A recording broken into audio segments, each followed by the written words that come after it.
Kataza is still running around in Tokai looking for sanctuary. He has been seen moving around continuously between the Tokai troop of baboons and wandering around on his own in suburban areas, dangerous for a baboon. In terms of the city's raiding protocol, Kataza was to be euthanized as he was a raiding baboon and formed a splinter group according to reports. City authorities say they have euthanized only one baboon so far this year. They are hoping that Kataza will integrate successfully with the Tokai baboon troop. He would have, in terms of our raiding protocol, been a baboon perhaps that we should have euthanized because of his raiding behaviour. But we decided to rather try and relocate him. So in consultation with UCT and the authorities, and the best practice we have is the best place was to try and relocate him to Tokai. If he completely doesn't integrate with the troop, we've got a policy of dispersing males. So, for example, if he basically crosses the M3, which is kind of a boundary, and he moves, beyond the M3, then he's looking for other troops. So he obviously can't fit in this troop. He's looking for another troop. In that situation, we would have to go in and capture him. And then we would have to discuss about a possible another relocation. We would discuss where to go from there. The situation has highlighted the lack of proper communication between the City of Cape Town and the baboon technical team.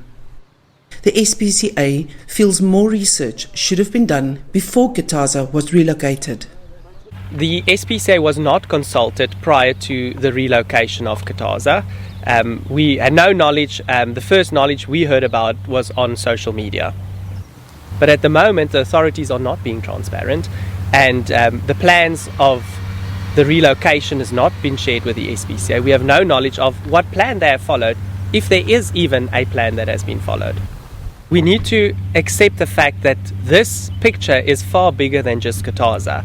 It involves all the baboons in the Cape Peninsula. So there's a bigger picture at play here that we need to resolve.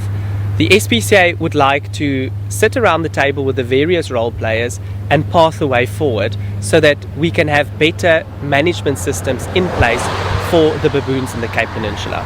There are around 450 to 500 baboons making up 13 troops in the region.